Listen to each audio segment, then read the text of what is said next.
Hi everyone, welcome to the session of linear IC applications. In this session, I am going to give the lecture on waveform generators. Normally, op-amp can also be used to generate the waveforms like square wave, sine wave, and triangular wave. So basically, we have two types of generators. One is square wave generator, another one is triangular wave generator. So a stable multivibrator can also act as a square wave generator. So that means it can also generate a square waveform. And similarly, we have a triangular waveform generator in order to generate a triangular wave. So first one is a stable multivibrator. So what is meant by a stable multivibrator? So as the name indicates, we have two unstable states. So stable means not stable. So normally at the output waveform, we have two states. At the output we have two states normally, either high or low. So those two states may be stable or unstable normally. So in a stable multivibrator, two states are unstable states. Two states are unstable states, so none of them is a permanent state. Suppose if the output is at logic 1, the output is at high voltage. After some time, it changes to the low voltage without any triggering pulse. So that's the output of the square wave, which is continuously toggle between high and low states. Suppose initially, if the output is at high state, then automatically it will be changed to the low state. And after some time, that will be changed to the high state without any triggering pulse. So that means there is a continuous change. There is a continuous toggling between high and low states. So none of the state is permanent state. So this type of multivibrator is known as a stable multivibrator, as the name indicates. So here this circuit represents the stable multivibrator, and here the comparison takes place between the voltages of inverting and non-inverting terminals. If the voltage at this point is high, we can get plus VSAT, or if the voltage at this point is high, then we can get minus VSAT. So that means the output is at either high voltage or at the low voltage. That is, the output is at plus VSAT or minus VSAT. And similarly, the threshold voltage. The threshold, depending on the output voltage, we can have some threshold voltage. So if the output is at plus VSAT, the threshold voltage is also uh, positive potential is also at positive potential. If the output is at minus VSAT, the threshold voltage is negative. So what is meant by threshold voltage? So how we can calculate this threshold voltage means, so if the output is at plus VSAT, the threshold voltage is the middle point. It is the middle point.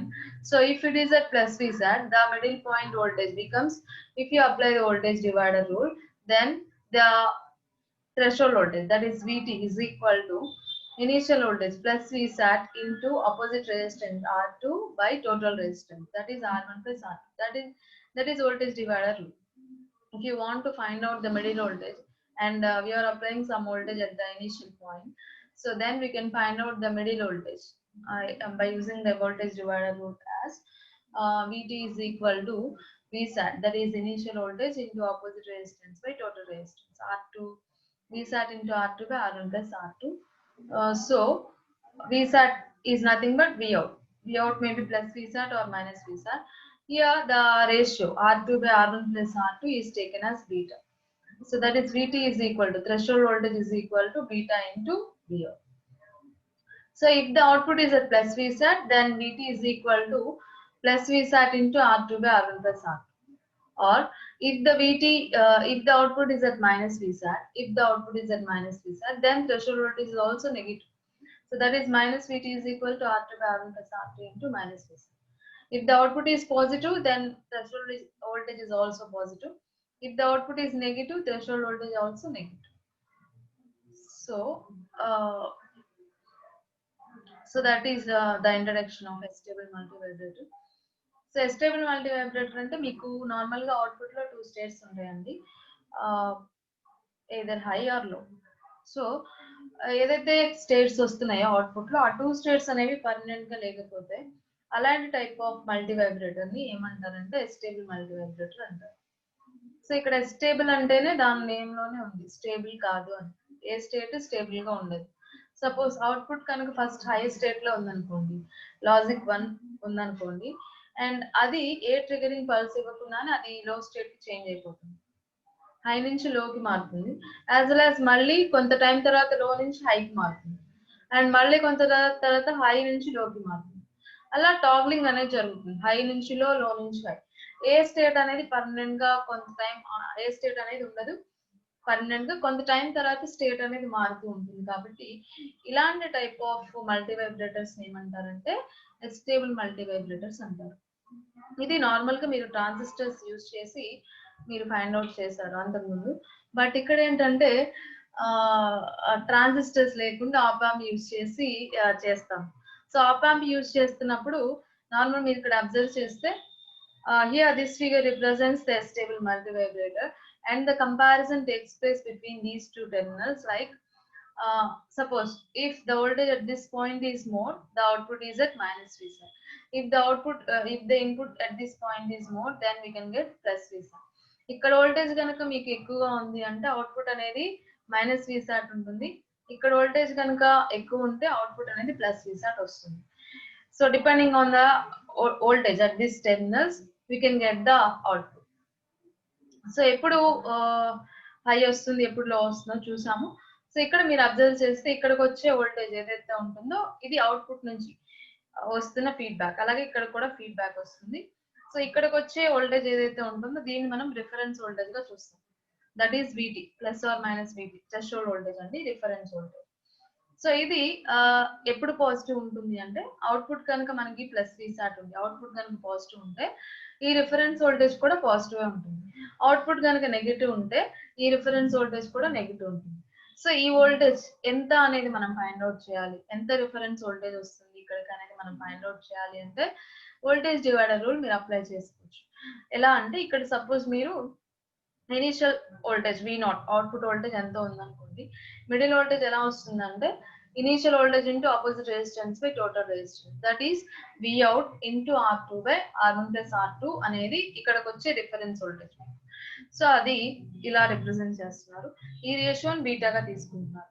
So ఇది positive ఎప్పుడు అవుతుంది అంటే output voltage కనుక positive plus Vsat ఉంటే ఈ voltage కూడా positive ఉంటుంది, threshold voltage reference voltage కూడా. అండ్ అవుట్పుట్ అనేది ఎప్పుడైతే మనకి నెగిటివ్ వస్తుందో మైనస్ Vsat ఉంటుందో అప్పుడు రిఫరెన్స్ వోల్టేజ్ థ్రెషోల్డ్ వోల్టేజ్ కూడా మనకి నెగిటివ్ లోనే ఉంటుంది. సో అలా రిఫరెన్స్ వోల్టేజ్ అనేది పాజిటివ్ అండ్ నెగిటివ్ అనేది ఈ వోల్టేజ్ మీద డిపెండ్ అయి వస్తుంది అన్నమాట. So next coming to the operation. So the voltage across the capacitor C is input to the op amp, and the second input is the triggering point plus or minus VT. So here we are applying the output to the inverting terminal as well as non-inverting terminal. So the output from the output terminal to the inverting terminal is applied through the capacitor. Next the output is also fed back to the non-inverting terminal like reference voltage plus or minus VT. So the voltage across the capacitor is compared with the threshold voltage. So here the comparison takes place between the threshold voltage as well as the capacitor voltage. Already I have said that there is a comparison between these two terminals. This is the capacitor voltage. The voltage at this point is the capacitor voltage. The voltage at this point is the threshold voltage. So the comparison takes place between the capacitor voltage as well as the threshold voltage or reference voltage. So let us assume at the initial condition at t is equal to 0, output just changes to plus Vsat. Let us consider output is at plus Vsat at the initial condition. So the capacitor starts charging through the resistance R towards plus Vsat. So the voltage across the capacitor and output waveform is shown in the figure. Suppose consider, let us assume at the initial condition the output is at plus Vsat. The output is at plus Vsat. If the output is at plus Vsat, then the capacitor charging towards this voltage by using this resistance. The capacitor charging towards this voltage towards plus Vsat by using the resistance R.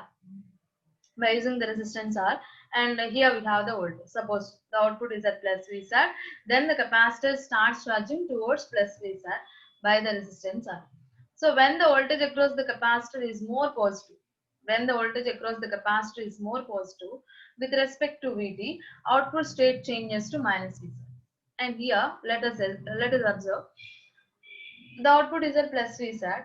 when the output is at plus Vsat, the reference voltage becomes plus in terms of the reference voltage becomes positive. That means plus Vsat into R2 by R1 plus R2. This is the reference voltage which we have at the non-inverting terminal when the output is at plus Vsat, and when the output is at plus Vsat, the capacitor starts charging towards plus Vsat, and after some time the capacitor starts charging, and after some time the capacitor reaches plus Vc plus Vt plus reference voltage, and after some time it crosses plus Vt also. So whenever the capacitor is charging towards plus Vsat, after some time it crosses plus Vt. The voltage at this point is plus Vt, and the voltage at this point is greater than plus Vt after some time. So whenever the voltage at this point is greater than plus Vt, the voltage at this terminal is more compared to this voltage. And obviously, if this voltage is more, then the output is minus Vsat. Then the output is minus Vsat. So if it is at minus Vsat, then the threshold voltage, that is the reference voltage, becomes also negative. That is Vt is equal to minus Vsat into R2 by R1 plus R. This is the voltage whenever the output is at minus Vsat. When the output is at minus Vsat, then the capacitor starts discharging towards minus Vsat by the resistance R. So here we have the discharge. Whenever the output is at minus Vsat, then the capacitor starts discharging towards minus Vsat. Towards minus Vsat. And here the voltage is at some potential, that is in negative voltage. In terms of negative voltage, we can say that the reference voltage is minus Vsat into R2 by R1 plus R2, and that is also represented as minus Vt. Here we have minus Vt when the output is at minus Vsat, and the capacitor starts discharging towards this voltage. After some time, the capacitor crosses that voltage. The capacitor crosses minus Vt. If it is at minus Vt, the capacitor becomes less than minus Vt. Which voltage is more? The voltage at the non-inverting terminal is more. If it is at minus Vsat, the capacitor voltage crosses. That means it becomes less than minus Vt. This is less than minus Vt. This is minus Vt. So this voltage is more. Whenever this voltage is more, the output voltage becomes positive, and the capacitor is charging towards plus Vsat, and the voltage at this point becomes plus Vt if it is at plus Vsat. So the cycle repeats itself. So sir, operation చూడండమ్మా. ఇక్కడ first ఏం చేస్తున్నారు అంటే comparison జరుగుతూ మీకు అలా states అనేవి మారుతాయి. ఇక్కడ కంపారిజన్ దేనికి జరుగుతుంది అంటే కెపాసిటర్ వోల్టేజ్ కి అలాగే థ్రెషోల్డ్ వోల్టేజ్ మధ్యలో కంపారిజన్ జరుగుతుంది. ఎందుకు అంటే ఇన్వర్టింగ్ టెర్మినల్ కి మీకు వచ్చే వోల్టేజ్ ఏంటంటే capacitor voltage, non inverting terminal కి మీకు వచ్చే వోల్టేజ్ ఏంటంటే reference voltage. Okay, so reference voltage, and ఈ రెండింటి మధ్యలో మీకు కంపారిజన్ అనేది జరుగుతుంది. So let us assume first కనుక మీరు అబ్జర్వ్ చేస్తే అవుట్పుట్ అనేది ప్లస్ Vsat ఉందనుకోండి. అవుట్పుట్ కనుక ప్లస్ Vsat ఉంటే అప్పుడు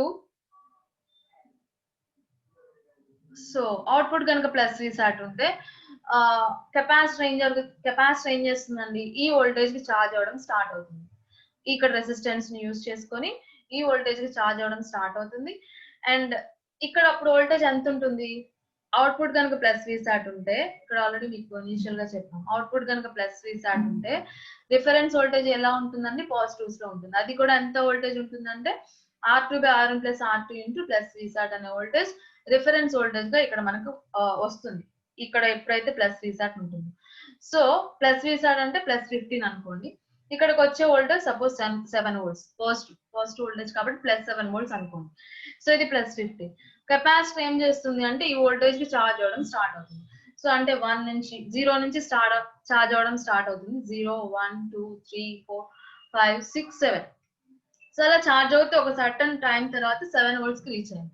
అండ్ ఆ తర్వాత ఏం చేస్తుంది అంటే కెపాసిటర్ 7 volts క్రాస్ అవుతుంది. అంటే ప్లస్ 15 రీచ్ అవడానికి 7 క్రాస్ అవుతుంది. సో ఎప్పుడైతే కెపాసిటర్ వోల్టేజ్ అనేది ఇక్కడ వోల్టేజ్ క్రాస్ అవుతుంది, లెట్ us assume ఇక్కడ వోల్టేజ్ 7 volts అనుకుంటున్నాం. ఇక్కడ వోల్టేజ్ కెపాసిటర్ ఛార్జ్ అవుతూ ఒక సర్టన్ కండిషన్ దగ్గర ఇక్కడ వోల్టేజ్ గ్రేటర్ దాన్ 7 volts అవుతుంది. Greater than 7 volts. ఇక్కడ వోల్టేజ్ ఎంత ఇప్పుడు మనకి ఇది కాన్స్టెంట్, ఇది 7 వోల్ట్స్. ఈ వోల్టేజ్ వల్ల ఇక్కడ 7 వోల్ట్స్ ఉంది. కెపాసిటర్ చార్జ్ అవడం వల్ల ఒక సర్టన్ టైం తర్వాత ఇక్కడ వోల్టేజ్ గ్రేటర్ దాన్ 7 వోల్ట్స్ అయింది.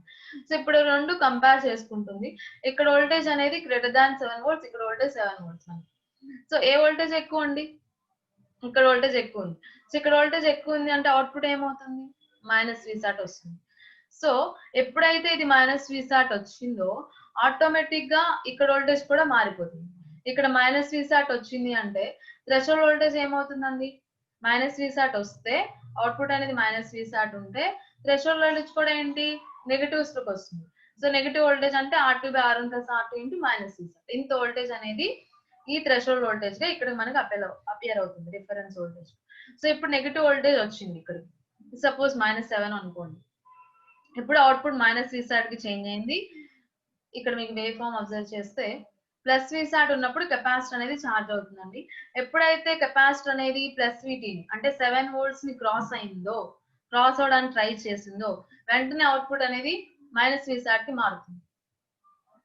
సో ఎప్పుడైతే అవుట్పుట్ అనేది మైనస్ Vsat అయిందో అప్పుడు ఇక్కడ వోల్టేజ్ అనేది కూడా నెగటివ్ వస్తుంది. ఇక్కడ వోల్టేజ్ కూడా, రిఫరెన్స్ వోల్టేజ్ కూడా నెగటివ్స్ లోనే ఉంటుంది. సపోజ్ -7 వోల్ట్స్ వచ్చింది అనుకోండి, ఇక్కడ ఉంది, అండ్ ఇక్కడ -15.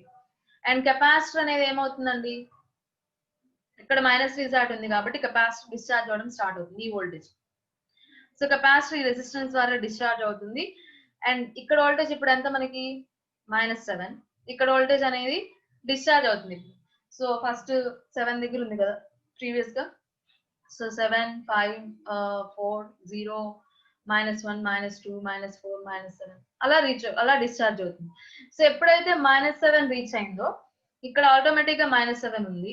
ఇక్కడ వోల్టేజ్ ఏమైంది? -7 రీచ్ అయింది. నెక్స్ట్ ఏమవుతుంది? -7 కన్నా తగ్గుతుంది. It crosses -7 volts. ఇక్కడ వోల్టేజ్ అప్పుడు లెస్ దాన్ -7 వోల్ట్స్ అవుతుంది. ఇక్కడ వోల్టేజ్ ఎంత? -7. సో కంపేర్ చేయండి, ఇది -7 వోల్ట్స్, ఇది లెస్ దాన్ -7 వోల్ట్స్. సో ఎక్కడ వోల్టేజ్ ఎక్కువ ఉన్నట్టు మనకి? ఇది -7 వోల్ట్స్, ఇది లెస్ దాన్ -7 వోల్ట్స్. ఎక్కడ వోల్టేజ్ ఎక్కువ ఉంది? ఇక్కడ వోల్టేజ్ అనేది ఎక్కువగా ఉంటుంది, అంతే కదా. -7 is more compared to less than -7, more negative. So ఇక్కడ వోల్టేజ్ ఎక్కువ ఉంది కాబట్టి ఆటోమేటిక్ అవుట్పుట్ ఏమొస్తుంది? ప్లస్ Vsat కి మారిపోతుంది. ఇక్కడ వోల్టేజ్ ఎప్పుడైతే ఎక్కువ ఉంటుందో అవుట్పుట్ ప్లస్ Vsat కి మారుతుంది. ఎప్పుడైతే అవుట్పుట్ ప్లస్ Vsat మారుతుందో అప్పుడు ఆటోమేటిక్ గా కెపాసిటర్ ఏమవుతుంది? ఛార్జ్ అవడం స్టార్ట్ అవుతుంది. అలాగే ప్లస్ Vsat మారినప్పుడు ఇక్కడ వోల్టేజ్ కూడా ఏమవుతుంది? పాజిటివ్ లో వస్తుంది, రిఫరెన్స్ వోల్టేజ్. అంటే ఇక్కడ +7 అనుకోండి, కెపాసిటర్ ఏమవుతుంది? ఇప్పుడు ఛార్జ్ అవుతుంది. ఈ వోల్టేజ్ ప్లస్ Vsat కి ఛార్జ్ అవుతుంది. ఒక సర్టన్ కండిషన్ దగ్గర ఇక్కడ ఉన్న వోల్టేజ్ ని ఇది క్రాస్ అవుతుంది. అంటే ఇది +7 ఉంది అనుకోండి, ఇక్కడికి వచ్చేటప్పటికి 7 వోల్ట్స్ క్రాస్ అవుతుంది. అంటే గ్రేటర్ దాన్ 7, 8 వోల్ట్స్ అయింది అనుకోండి. ఇక్కడ వోల్టేజ్ ఎక్కువ. ఓకే, ఇక్కడ వోల్టేజ్ ఎక్కువ అంటే ఆటోమేటిక్ ఇది మైనస్ Vsat కి మారుతుంది. ఇది మైనస్ Vsat అంటే ఇక్కడ వోల్టేజ్ నెగిటివ్ అవుతుంది, కెపాసిటర్ డిశ్చార్జ్ అవుతుంది. అలా మీకు కెపాసిటర్ ఛార్జింగ్ అండ్ డిశ్చార్జింగ్ ని బట్టి అవుట్పుట్ అనేది వేవ్ ఫామ్ అనేది ఉంటుంది. ఈ అవుట్పుట్ వేవ్ ఫామ్ కి మీకు plus Vsat or minus Vsat change అవుతూ అదే చేంజ్ అవుతుందండి. ఏ స్టేట్ మీకు స్టేబుల్ గా లేదు. ఒక సర్టన్ కండిషన్ దగ్గర అదే మైనస్ Vsat కి మారుతుంది, అగైన్ ప్లస్ Vsat కి మారుతుంది. సో ఏ స్టేట్ మనకి స్టేబుల్ గా ఉండట్లేదు కాబట్టి ఇలాంటి టైప్ ఆఫ్ మల్టీ వైబ్రేటర్స్ ఏమంటారంటే అస్టేబుల్ మల్టీ వైబ్రేటర్స్ అంటారు. అలాగే మీరు కెపాసిటర్ దగ్గర వేవ్ ఫామ్ ని కనుక అబ్జర్వ్ చేస్తే కెపాసిటర్ వేవ్ ఫామ్ మీకు ఇలా వస్తుంది, capacitor charging and discharge. Okay, so ఇది మన కెపాసిటర్ వేవ్ ఫామ్, ఇది మన అవుట్పుట్ వేవ్ ఫామ్. సో ఇలా అవుట్పుట్ వేవ్ ఫామ్స్ వస్తాయండి. ఇది ఫైనల్ అవుట్పుట్, ఇది కెపాసిటర్ దగ్గర వచ్చే అవుట్పుట్. అండ్ జస్ట్ ఏం లేదండి, ఇక్కడ కంపారిజన్ జరుగుతూ ఇక్కడ వోల్టేజ్ ఎంతైతే ఉంటుందో ఇక్కడ వోల్టేజ్ ని బట్టి మనకి అవుట్పుట్, అంటే ఇక్కడ వోల్టేజ్ ఎక్కువ ఉంటే మైనస్ Vsat వస్తుంది, ఇక్కడ వోల్టేజ్ ఎక్కువ ఉంటే ప్లస్ Vsat వస్తుంది. ఎప్పుడు మనకి వోల్టేజ్ ఏ టెర్మినల్ దగ్గర ఎక్కడ ఎక్కువ ఉందో చూసుకొని దాన్ని బట్టి మనకి అవుట్పుట్ అనేది జనరేట్ అవుతుంది. సో అది ఒకసారి చెక్ చేసుకొని ఆపరేషన్ చూసుకుంటే సరిపోతుంది. నెక్స్ట్ సో ఇవి మ్యాథమెటికల్ క్యాలిక్యులేషన్స్ అండి. ఐ థింక్ ఇవి మీకు ఆల్రెడీ తెలుసు. సో ఇది జస్ట్ ఏం లేదు, కెపాసిటర్ వోల్టేజ్ ఎంత ఉందనేది మన మ్యాథమెటికల్ ఈక్వేషన్. ఇది fundamental equation. So final value, initial value ఏంటో తీసుకొని కెపాసిటర్ దగ్గర ఆ వాల్యూ సబ్స్టిట్యూట్ చేసి సింప్లిఫై చేస్తారు. అట్ టైం t = t1 ఎంత వస్తుందో రాసి సబ్స్టిట్యూట్ చేసి సింప్లిఫై చేస్తే మీకు t1 వాల్యూ వస్తుంది. సో t1 నుంచి, t1 అంటే half of the time period, half of the time period. Full time period కావాలి అంటే మనం క్యాపిటల్ D ఫైండ్ అవుట్ చేస్తాం, అంటే 2 into T1. So 2 into T1 find out చేస్తే మీకు టోటల్ టైం పీరియడ్ వస్తుంది. దాన్ని ఇన్వర్స్ చేస్తే మీకు ఫ్రీక్వెన్సీ వస్తుంది. సో ఇలా మనం ఫ్రీక్వెన్సీని టైం పీరియడ్ ని కూడా రెండింటిని మనం ఫైండ్ అవుట్ చేయొచ్చు. So third one is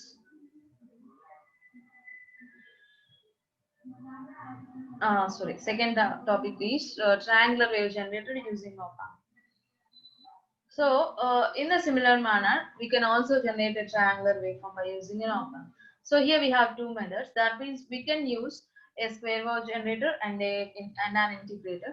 And in second method, we can use a comparator and an integrator. We can generate a triangular waveform by using these two methods. This is the first method. In this method, we are using a square wave generator and an integrator.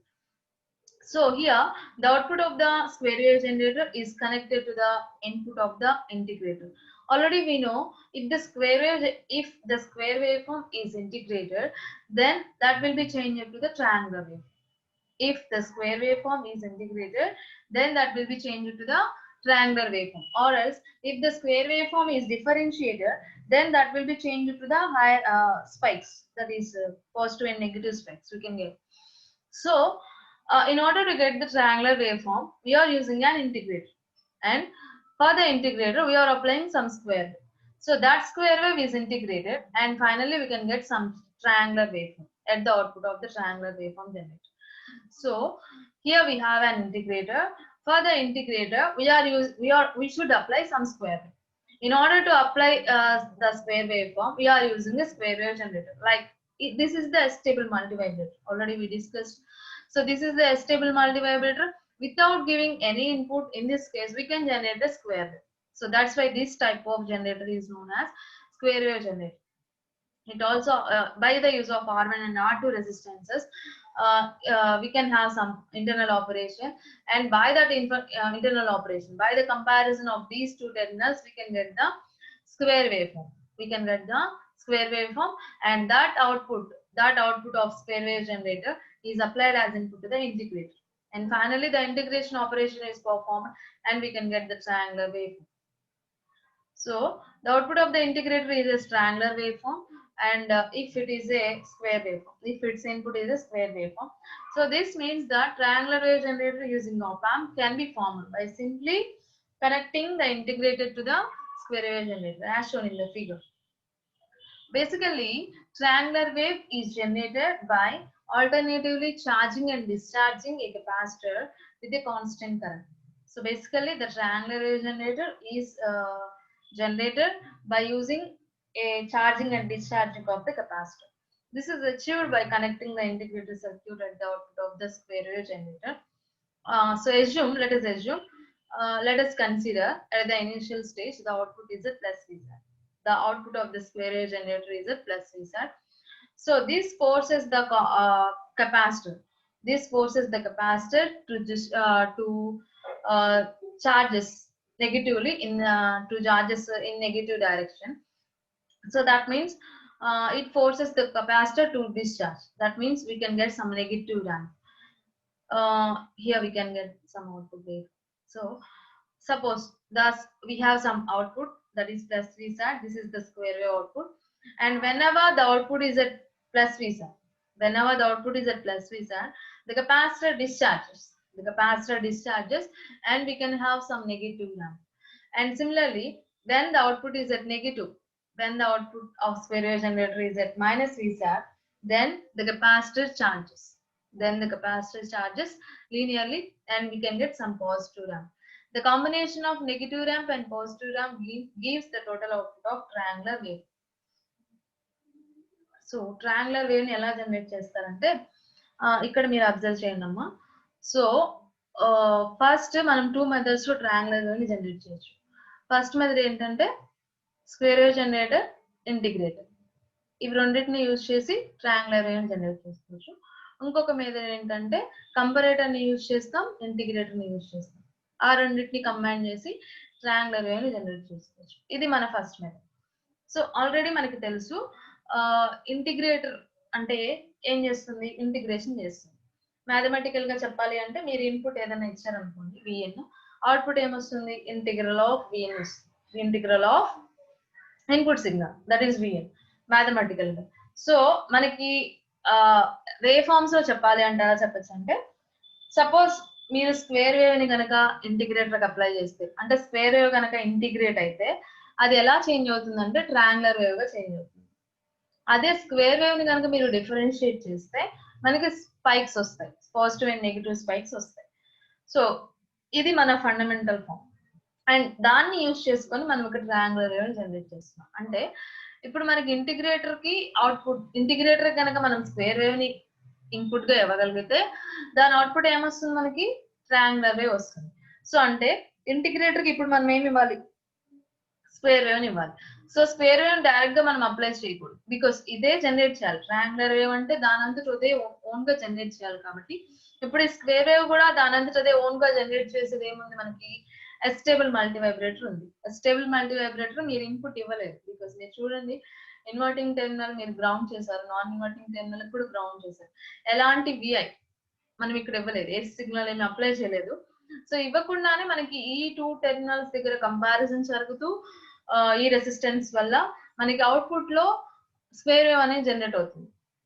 ఇంత previous operation చూసాం కదా, plus విసాట్ and minus విసాట్ ఉంటుంది. అంటే plus or minus విసాట్ రావడం వల్ల మనకి square wave అనేది generate అవుతుంది. అందుకోసం దీన్ని స్క్వేర్ వేవ్ జనరేటర్ అంటాం. అంటే దీని అంతటి ఇదే ఓన్ గా స్క్వేర్ వేవ్ జనరేట్ చేస్తుంది. దాన్ని మనం డైరెక్ట్ గా ఇంటిగ్రేటర్ కి ఇచ్చామనుకోండి, ఫైనల్ గా ట్రయాంగులర్ వేవ్ కూడా దాని అంతటి అదే జనరేట్ అవుతుంది. మీరు అబ్జర్వ్ చేస్తే ఇక్కడ మనం ఎలాంటి ఇన్పుట్ ఇవ్వకుండానే ఏసీ సిగ్నల్ మనకి అవుట్పుట్ అనేది దాని అంతటి అదే జనరేట్ అవుతుంది. లైక్ మీరు ఫంక్షన్ జనరేటర్ లో అబ్జర్వ్ చేస్తే కనుక మీకు 3 వేవ్ ఫార్మ్స్ జనరేట్ అవుతాయి కదా, square, triangular and sine.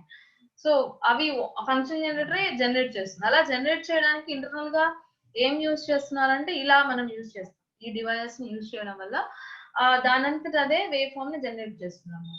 So ఇప్పుడు బేసికల్ గా ఫైనల్ గా ఏంటంటే మనకి ట్రయాంగులర్ వేవ్ కావాలి. ట్రయాంగులర్ వేవ్ కావాలి అంటే స్క్వేర్ వేవ్ ఇంటిగ్రేట్ చేస్తే వస్తుంది. సో స్క్వేర్ వేవ్ ఇంటిగ్రేట్ చేయడానికి స్క్వేర్ వేవ్ ఇక్కడ మనం ఇన్పుట్ గా ఇవ్వాలి. దీనికి ఇచ్చినప్పుడు ట్రయాంగులర్ వస్తుంది. అండ్ ఆ స్క్వేర్ ని కూడా మనం ఆ స్క్వేర్ వేవ్ ని కూడా ఎలా తీసుకుంటున్నామంటే ఎస్టేబుల్ మల్టీ వైబ్రేటర్ ద్వారా జనరేట్ చేస్తూ దాన్ని మనం ఇంటిగ్రేటర్ కి ఇస్తున్నాం. అప్పుడు మనకి ట్రయాంగులర్ వేవ్ వస్తుంది. సో ఫస్ట్ కండిషన్ ఆపరేషన్ లో చూసుకుంటే, సపోజ్ కన్సిడర్ అవుట్పుట్ అనేది ప్లస్ విసాట్ ఉందనుకోండి. అంటే స్క్వేర్ వేవ్ దగ్గర వచ్చే అవుట్పుట్, ఈ జనరేటర్ నుంచి వచ్చిన అవుట్పుట్ ప్లస్ విసాట్ అనుకుంటే దాన్ని మీరు ఇంటిగ్రేటర్ ఇచ్చారు. సో ఈ అవుట్పుట్ ని మీరు దేనికి ఇస్తున్నారండి, నెగిటివ్ టెర్మినల్ కి ఇస్తున్నారు కదా. సో నెగిటివ్ టెర్మినల్ కి ఇచ్చినప్పుడు అవుట్పుట్ ఏమొస్తుంది, సో అవుట్పుట్ అనేది నెగిటివ్ వస్తుంది, అంటే నెగిటివ్ ర్యాంప్ వస్తుంది. సో ఎప్పుడైతే మీరు ప్లస్ విసాట్ ఇచ్చారో ఈ ప్లస్ విసాట్ మీరు నెగిటివ్ ఇన్వర్టింగ్ టెర్మినల్ కి ఇస్తున్నారు కాబట్టి కెపాసిటర్ వోల్టేజ్ అనేది డిశ్చార్జ్ అవుతుంది. సో అంటే మీకు నెగిటివ్ ర్యాంప్ వస్తుంది, ఇలా వస్తుందండి నెగిటివ్ ర్యాంప్. ఎప్పుడైతే మీరు ప్లస్ విసాట్ ఇచ్చారు, మీరు ఇన్వర్టింగ్ టెర్మినల్ కి ఇస్తున్నారు కాబట్టి అలా వస్తుంది. నెక్స్ట్ అదే అవుట్పుట్ అనేది మైనస్ విసాట్ ఉందనుకోండి, స్క్వేర్ వేవ్ జనరేటర్ నుంచి వచ్చిన అవుట్పుట్ మైనస్ విసాట్ అనుకోండి. ఈ మైనస్ విసాట్ ని మీరు ఇన్వర్టింగ్ టెర్మినల్ కి ఇస్తున్నారు. సో మైనస్ విసాట్ ని ఇన్వర్టింగ్ టెర్మినల్ కి ఇస్తున్నారంటే అవుట్పుట్ ఏం రావాలి, నెగిటివ్ వోల్టేజ్ మీరు ఇన్వర్టింగ్ టెర్మినల్ కి ఇస్తున్నారు, అవుట్పుట్ ఏం వస్తుందండి, పాజిటివ్స్ లో రావాలి. సో పాజిటివ్స్ లో వస్తుందంటే కెపాసిటర్ వోల్టేజ్ అనేది పాజిటివ్ గోయింగ్ ర్యాంప్ వస్తుంది. సో ఇలా negative going ramp, positive going ramp రెండు కంబైండ్ అయ్యి మనకి ట్రయాంగులర్ వేవ్ అనేది జనరేట్ అవుతుంది అవుట్పుట్. సో ఇది బేసికల్ గా ఇంటర్నల్ గా జరిగే operation. So output is at plus V sat, the capacitor discharges. When the output is at minus visat, capacitor charges. And finally we can get some positive and negative going ramps, and hence we can get the triangular wave. ఇక్కడ మీరు observe చేస్తే ఇక్కడ ఉన్న problem ఏంటంటే amplitude అనేది hire ఫ్రీక్వెన్సీస్కి వెళ్ళినప్పుడు ఇక్కడ ఉన్న ఆంప్లిట్యూడ్ ఇంత ఉంది కదా, V0 ఉందనుకోండి, +10 ఉందనుకోండి, ఇక్కడికి వచ్చేటప్పటికి +10 ఉండదండి. హైయర్ ఫ్రీక్వెన్సీస్ వెళ్ళినప్పటికి మనకి వోల్టేజ్ ఆంప్లిట్యూడ్ అనేది తగ్గిపోతూ ఉంటుంది అన్నమాట. Because of this capacitance, we can get some low amplitude at higher frequencies. So ఇది మన ఐడియల్ సర్క్యూట్, ఇది మన ఐడియల్ ఇంటిగ్రేటర్. మీకు ఇంటిగ్రేటర్ చెప్పినప్పుడు 2 types ఆఫ్ ఇంటిగ్రేటర్స్ చెప్పాను కదా, ఒకటి బేసిక్ ఇంటిగ్రేటర్, ఇంకొకటి ఏంటి ప్రాక్టికల్ ఇంటిగ్రేటర్. బేసిక్ ఇంటిగ్రేటర్ లో మనకున్న ప్రాబ్లం ఏంటంటే ఈ కెపాసిటర్ అనేది లోయర్ ఫ్రీక్వెన్సీస్ దగ్గర ఓపెన్ అయిపోతుంది. ఓపెన్ అవడం వల్ల అంటే ఇక్కడ ఇదేం ఉండదు, లోయర్ ఫ్రీక్వెన్సీ దగ్గర ఇది ఉండదు, ఇది ఓపెన్ అయిపోతుంది. ఇది ఓపెన్ అవడం వల్ల మనకి ఫీడ్బ్యాక్ ఏమి ఉండదు అన్నమాట. ఫీడ్బ్యాక్ ఏమి లేదు అంటే మీనింగ్ ఏంటంటే అవుట్పుట్ అనేది అంటే నాన్ లీనియర్ గా వస్తుంది, ఇన్పుట్ కి తగ్గట్టుగా రాదు. మరి లోయర్ ఫ్రీక్వెన్సీ దగ్గర అయితే ఇన్ఫైనైట్ గెయిన్ వస్తుంది. సో ఇది మన ప్రాబ్లం. ఐడియల్ ఇంటిగ్రేటర్ చెప్పినప్పుడు చెప్పాను. ఈ ప్రాబ్లం ఓవర్కమ్ చేయడానికి మనం ఇక్కడ ఏం కనెక్ట్ చేస్తామంటే ఒక రెసిస్టెన్స్ మనం కనెక్ట్ చేస్తాం. ఈ రెసిస్టెన్స్ మనం కనెక్ట్ చేయడం వల్ల లోయర్ ఫ్రీక్వెన్సీస్ లో ఇది ఓపెన్ అయిపోయినప్పటికీ ఇక్కడ రెసిస్టెన్స్ ఉంటుంది కదా. సో అంటే రెసిస్టెన్స్ అనేది ఫీడ్బ్యాక్ లా వర్క్ అవుతుంది కదా. సో ఫీడ్బ్యాక్ లా ఉండడం వల్ల అవుట్పుట్ అనేది నాన్ లీనియర్ గా రాదు, అంటే ఇన్ఫైనైట్ అవ్వదు. ఎప్పుడైతే మనం ఫీడ్బ్యాక్ ఇస్తున్నామో ఆ ఫీడ్బ్యాక్ వల్ల, అది కూడా నెగిటివ్ ఫీడ్బ్యాక్ వల్ల, గెయిన్ అనేది స్టేబుల్ గా ఉంటుందండి. గెయిన్ అనేది ఎప్పుడైనా మనకి స్టేబుల్ గా రావాలి, అన్స్టేబుల్ గా రాకూడదు. అంటే మనం ఇచ్చే ఇన్పుట్ ని బట్టి అవుట్పుట్ రావాలి, గెయిన్ రావాలి. అంతేగాని మనం ఇచ్చే ఇన్పుట్ ఎంత ఇస్తాం అది ఇన్ఫైనైట్ లో రాకూడదు. సో అప్పుడు అది నాన్ లీనియర్ గా వర్క్ అవుతుంది. సో ఈ ప్రాబ్లమ్ ని ఓవర్కమ్ చేయడానికి ఇది ఐడియల్ ఇంటిగ్రేటర్. ఇది ఐడియల్ ఇంటిగ్రేటర్ లో ప్రాబ్లం ఏంటి, లోయర్ ఫ్రీక్వెన్సీ దగ్గర ఇది ఓపెన్ అయిపోతుంది, ఫీడ్బ్యాక్ ఏమి ఉండదు. కాబట్టి మనకి అవుట్పుట్ అనేది ఇన్పుట్ కి తగ్గట్టుగా రాదన్నమాట. సో ఈ ప్రాబ్లం ఓవర్కమ్ చేయడానికి ఏం చేస్తాం, జస్ట్ ఒక రెసిస్టెన్స్ కనెక్ట్ చేస్తాం. దీని ఫీడ్బ్యాక్ సర్క్యూట్ అంతా సేమేనండి. ఈ సర్క్యూట్ మొత్తం సేమ్. జస్ట్ డిఫరెన్స్ ఏంటంటే ఇక్కడ రెసిస్టెన్స్ కనెక్ట్ చేశారు అంతే. ఓకే, సో ఈ రెసిస్టెన్స్ కనెక్ట్ చేయడం వల్ల అవుట్పుట్ అనేది మనకి లీనియర్ గా వస్తుంది, ఇన్ఫైనైట్ అవ్వదు. ఓకే, సో ఇది ట్రయాంగులర్ వేవ్ ఫార్మ్ జనరేటర్. ఇది ఒక మెథడ్, ఇది ఒక మెథడ్. అండ్ సెకండ్ మెథడ్ ఏంటంటే we can also generate a triangular waveform by using fewer components, by using less components. In this case we are using more components. By decreasing the components we can also generate a triangular waveform by using a comparator as well as an integrator. This is the integrator circuit and this is the comparator. A represents comparator op amp A and op amp B represents an integrator. Okay, so next it consists of a comparator and an integrator. The output of the comparator is a square wave. Already we know the comparator output is at plus or minus 3 sub depending on the inverting and non-inverting input terminals. Depending on the inverting and non-inverting terminals, voltage at these terminals, we can get plus or minus 3 sub. And already this voltage, this square wave is applied to the integrator and we can get some triangular wave. In this case also concept is same. That means we are applying square wave and it will be integrated and we can get some triangular wave. So the method of generation of square wave is different. In that case we are generating a square wave by using a stable multivibrator, but in this case we are generating a square wave by using a comparator. Okay, just we are reducing the number of components. The comparison, that means the difference between first circuit and this circuit is we are decreasing the number of components. That means we are decreasing the complexity of the circuit. So next here coming to the operation, let us consider the output is at plus V sat. The output is at plus V sat. Whenever the output is at plus V sat, it is applied to the inverting terminal of the integrator. Then we can get some negative ramp. That negative ramp voltage is also applied to the non-inverting terminal of the comparator. The output voltage which we have at the output terminal of the second op amp is also fed back to the non-inverting terminal of the first op amp. And if it is negative, that means the effective voltage at this point is also negative at some condition, at some time. If it is negative, then it is also applied to the non-inverting terminal of the op amp. That means after some time, the effective voltage at this terminal is also negative. And consider we have the comparison. This is the voltage.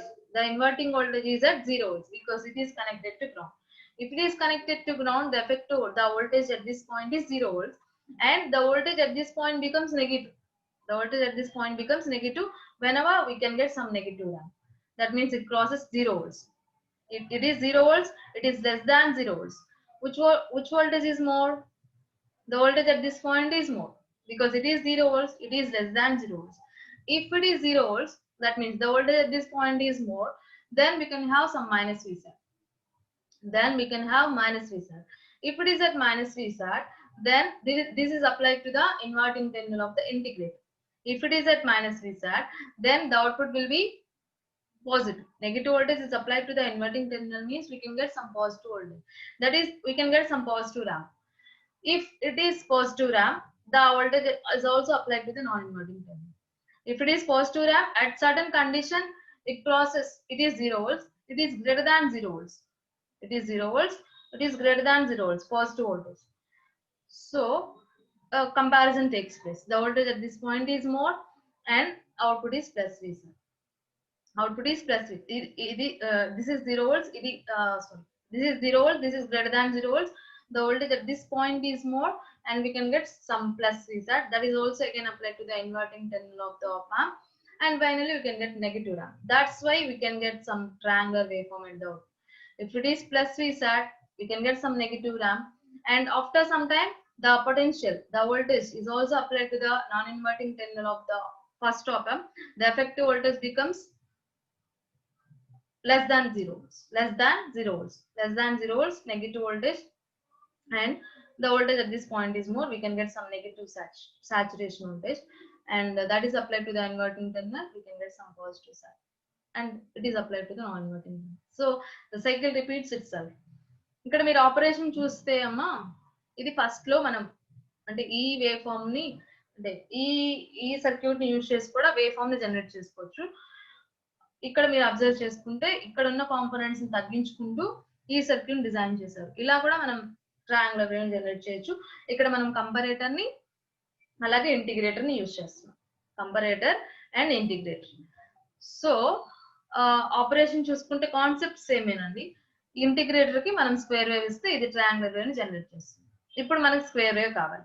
So square wave కావాలంటే previous గా మనం ఎలా generate చేసాము? ఎస్టేబుల్ multi vibrator use చేసి generate చేసాం. ఇక్కడ ఎలా generate చేస్తున్నాం? కంపరేటర్ యూజ్ చేసి జనరేట్ చేస్తున్నాం. బికాస్ కంపరేటర్ అవుట్పుట్ కూడా మీకు ప్లస్ ఆర్ మైనస్ రీసెట్ వస్తుంది. సో ఇక్కడ కంపరేటర్ ని యూజ్ చేసి స్క్వేర్ వేవ్ జనరేట్ చేస్తూ ఆ స్క్వేర్ వేవ్ ని ఇంటిగ్రేటర్ కి ఇస్తే మీకు అవుట్పుట్ అనేది ట్రయాంగులర్ వేవ్ అనేది వస్తుంది. ఓకే, ఆ కాన్సెప్ట్ అనేది ఓకే సేమ్. ఇప్పుడు సపోజ్ కన్సిడర్ ఈ వోల్టేజ్ అనేది ప్లస్ Vsat ఉందనుకోండి, అంటే స్క్వేర్ వేవ్ నుంచి వచ్చిన అవుట్పుట్ ప్లస్ Vsat అనుకోండి ఇనిషియల్ గా. సో ఇది ప్లస్ Vsat అయితే ఈ వోల్టేజ్ ని మీరు దేనికి ఇస్తున్నారు? ఇన్వర్టింగ్ టెర్మినల్ కి ఇస్తున్నారు కదా. ఇది ఇంటిగ్రేటర్ ఇన్వర్టింగ్ టెర్మినల్ కి ఇచ్చినప్పుడు అవుట్పుట్ ఏమొస్తుంది? మీకు నెగటివ్స్ లో వస్తుంది. అంటే కెపాసిటర్ అనేది డిశ్చార్జ్ అవుతుంది. నెగటివ్స్ లో అంటే నెగటివ్ ర్యాంప్ వస్తుంది. సో నెగటివ్ ర్యాంప్ ఏదైతే వచ్చిందో ఆ వోల్టేజ్ ని మీరు దేనికి ఇస్తున్నారు అంటే మళ్ళీ ఈ ఫస్ట్ ఆప్ ఆంప్ యొక్క నాన్ ఇన్వర్టింగ్ టెర్మినల్ కి ఇస్తున్నారు. అంటే కంపరేటర్ యొక్క నాన్ ఇన్వర్టింగ్ టెర్మినల్ కి ఈ అవుట్పుట్ మీరు ఫీడ్బ్యాక్ లాగా అప్లై చేస్తున్నారు. సో ఒక సర్టన్ టైం తర్వాత మీరు ఇక్కడ అబ్జర్వ్ చేస్తే ఇది ప్లస్ Vsat ఉంది ఫస్ట్ ఇనిషియల్ గా. కెపాసిటర్ ఏమవుతుంది? డిశ్చార్జ్ అవుతుంది స్లోగా. ఒక సర్టన్ కండిషన్ దగ్గర కెపాసిటర్ వోల్టేజ్ ఏమవుతుంది? 0 volts క్రాస్ అయ్యి ఇలా నెగటివ్స్ లోకి వస్తుంది. ఈ వోల్టేజే మీరు నెగటివ్ వోల్టేజ్ ఏదైతే వచ్చిందో డిశ్చార్జ్ అవుతూ ఈ వోల్టేజ్ మీరు దేనికి ఇస్తున్నారు? ఈ వోల్టేజ్ ని మీరు ఈ నాన్ ఇన్వర్టింగ్ టెర్మినల్ కి ఇస్తున్నారు కంపరేటర్. అంటే ఈ పొటెన్షియల్ ఇక్కడ ఉన్న ఈ P దగ్గర ఉన్న వోల్టేజ్ ఎఫెక్టివ్ వోల్టేజ్ కనుక క్యాల్కులేట్ చేస్తే నెగటివ్ వచ్చింది. నెగటివ్ గోయింగ్ ర్యాంప్ కాబట్టి ఇది నెగటివ్ వచ్చింది. సో ఇక్కడ వోల్టేజ్ నెగటివ్, ఇక్కడ వోల్టేజ్ ఎంత? దీన్ని మీరు గ్రౌండ్ కనెక్ట్ చేశారు కాబట్టి ఇక్కడ వోల్టేజ్ ఎంత? 0 volts. ఇక్కడ వోల్టేజ్ ఎంత? నెగటివ్ అంటే ఎంత? Less than 0 volts. ఇది 0 volts, ఇది లెస్ దాన్ 0 volts. సో ఏది ఎక్కువ ఉందండి? ఇక్కడ వోల్టేజ్ ఎక్కువ ఉంది.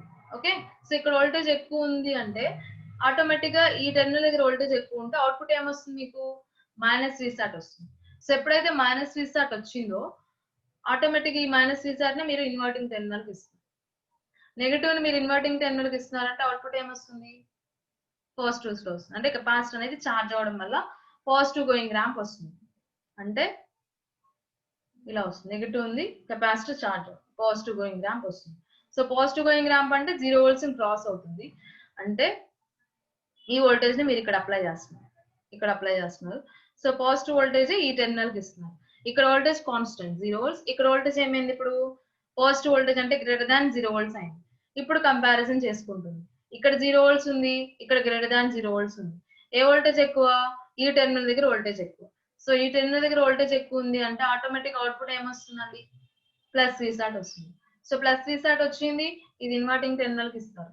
అవుట్పుట్ ఏమొస్తుంది, నెగటివ్స్ లో వస్తుంది. నెగటివ్ అంటే కెపాసిటర్ డిశ్చార్జ్ అవుతుంది, అంటే నెగటివ్ గోయింగ్ ర్యాంప్ వస్తుంది. ఈ నెగటివ్ వోల్టేజ్ ని మళ్ళీ ఈ టెర్మినల్ కి ఇస్తారు.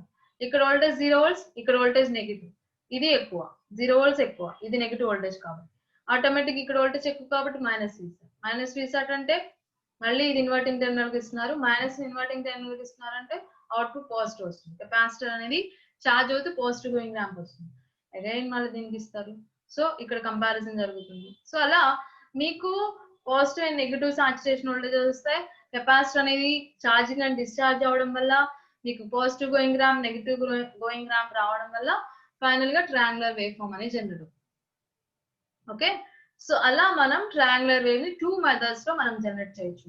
ఒకటి ఎస్టేబుల్ మల్టీ వైబ్రేటర్ యూజ్ చేసి జనరేట్ చేయొచ్చు, ఇంకొకటి కంపారేటర్ యూజ్ చేసి జనరేట్ చేయొచ్చు.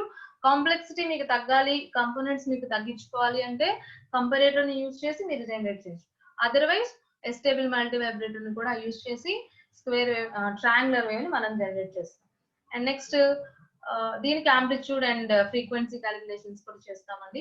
ఇక్కడ కూడా అంతే, పాయింట్ పి దగ్గర ఎఫెక్టివ్ వోల్టేజ్ ఎంత ఉందని మ్యాథమెటికల్ గా క్యాలిక్యులేట్ చేస్తే ఈక్వేషన్ ఇది, దాన్ని 0 volts కి ఈక్వల్ చేస్తూ ర్యాంప్ వోల్టేజెస్ ఫైండ్ అవుట్ చేస్తారు. Peak to peak voltage final గా ఎంత వస్తుందో చూస్తారు. పాజిటివ్ ర్యాంప్, నెగిటివ్ ర్యాంప్ తెలిస్తే వి ర్యాంప్ మైనస్ వి ర్యాంప్ టోటల్ ఆంప్లిట్యూడ్ అవుతుంది. పీక్ టు పీక్ అంటే ప్లస్ వి ర్యాంప్ మైనస్ వి ర్యాంప్. సో టోటల్ అవుట్పుట్ ఇది ఆంప్లిట్యూడ్. అండ్ నెక్స్ట్ దాని నుంచి టైం పీరియడ్ ఫైండ్ అవుట్ చేస్తాం, టీ వాల్యూ వస్తుంది. సో అలా ఈ వేవ్ ఫామ్ యొక్క peak to peak voltage, amplitude find out చేస్తాం, అలాగే టైం పీరియడ్ కూడా ఫైండ్ అవుట్ చేస్తాం. సో ఇది మ్యాథమెటికల్ ఎక్స్ప్రెషన్స్. So thank